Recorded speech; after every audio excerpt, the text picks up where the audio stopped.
Hey there, this guide is about creating space, one of the basic things a tank player needs to know in order to perform well and to help in achieving victory.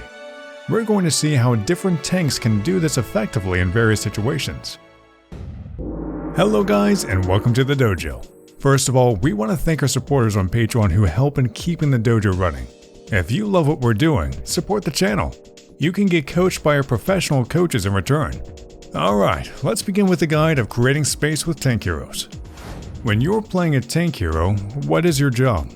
The most common response would be to prevent damage, but that's kind of a yes and no. Preventing damage is part of what you need to do, but this is not a goal, not an objective. When you just prevent damage, that won't really help you win games, will it? A tank character is someone who can effectively soak damage for his or her team, that's true, but the ultimate goal, which is your job in the game, is to allow the other players to do their jobs more freely and effectively. When we talk about creating space, this is what we're referring to. You create space to allow your heroes to not worry about being damaged all the time, so they can focus on doing their actual jobs, getting kills, and you'll also allow the supports to contribute a little bit more to the fight than just healing all the time. One of the other important things to note here, as a tank player, especially if you're a main tank, you are the one the team will gravitate to. This means that if you pull your team into a bad position and get slaughtered because of that, it's your mistake. Even if the team doesn't work closely together, seeing that safe bulk of a tank character has an anchoring effect on most of the other heroes. Pay attention not to be too reckless, as it can easily lead to a lost fight. Alright, so the term is clear. Creating space gives opportunity for the rest of the team to do their jobs more effectively. Let's be a bit more specific though.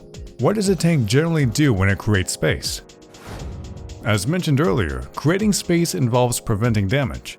This is a no-brainer for main tanks with a shield. You hold that up and you're done, right? Not really, as shielding needs you to be aware of much more. Holding up a shield is what you do, but to do that well, you need to pay attention to the following things, just to mention some. First, how close your team is to you. How do you cover their paths effectively? Think about how they want to use their kit. You need to cover McCree and his Zenyatta pretty hard, but a flanker who can just jump around may not need a lot of shielding. Secondly, how close the enemy team is to you. How can you get between them and your team to block the lines of sight and to allow your DPS to fight effectively? If your DPS is fighting from behind cover and theirs are not, your team has the upper hand. You also need to pay attention to the most dangerous source of damage and try to mitigate that.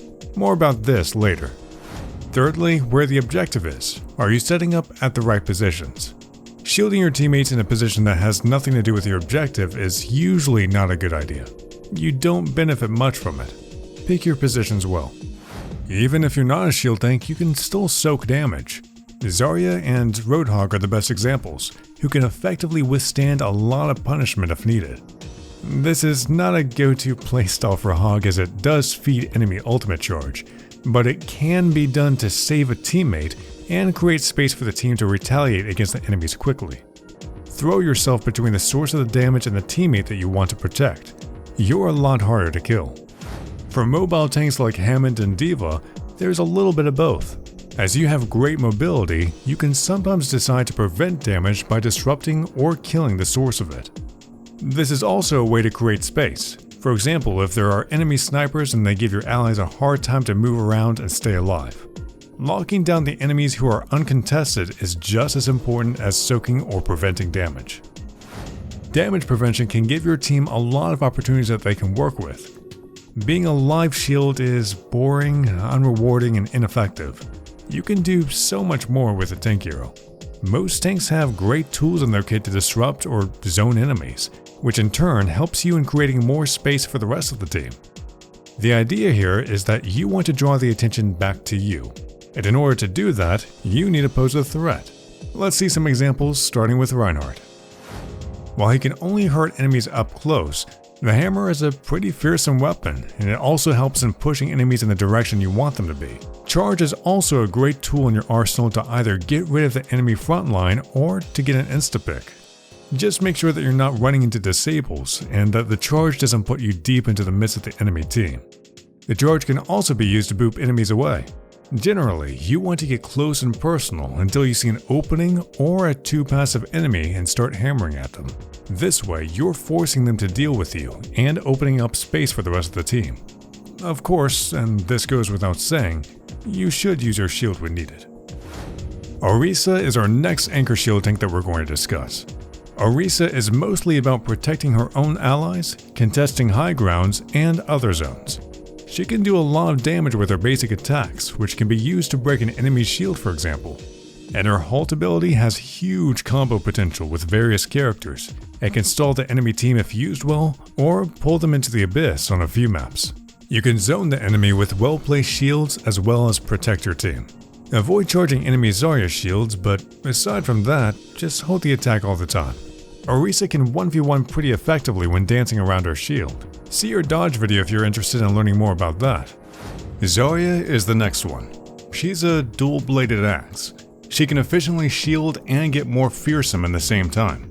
A good Zarya is all about good timing of the barriers, as well as knowing when to body block incoming damage and substitute for the main tank for brief periods.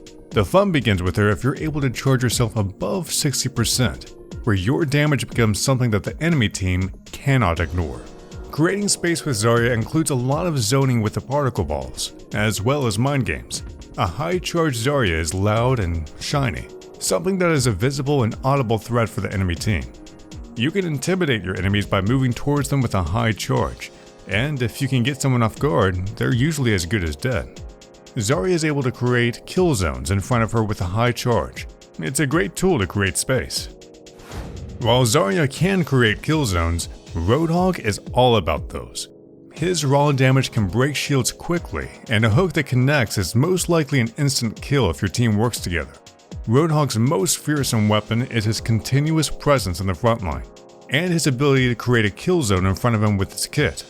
When you're creating space, try to break every cover that the enemy has first, baiting abilities that could prevent you from connecting a hook. Then, as you have an opening, go for it and hook the target. Don't stop doing damage. That alone can push enemies back, allowing your team to progress towards the objective. Winston is a mobile shield tank who excels at zoning.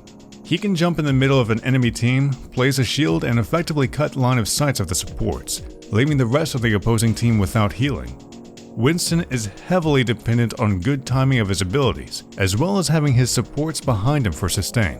When creating space, you can either decide to go for targets that you counter and kill quickly, like an enemy's Zenyatta or a Genji, or you can pull the entire enemy's attention with a well-timed jump, giving opportunities for your team to work with the space that you created. D.Va is mostly about denying critical abilities, line of sight, and disrupting hard-to-reach enemies.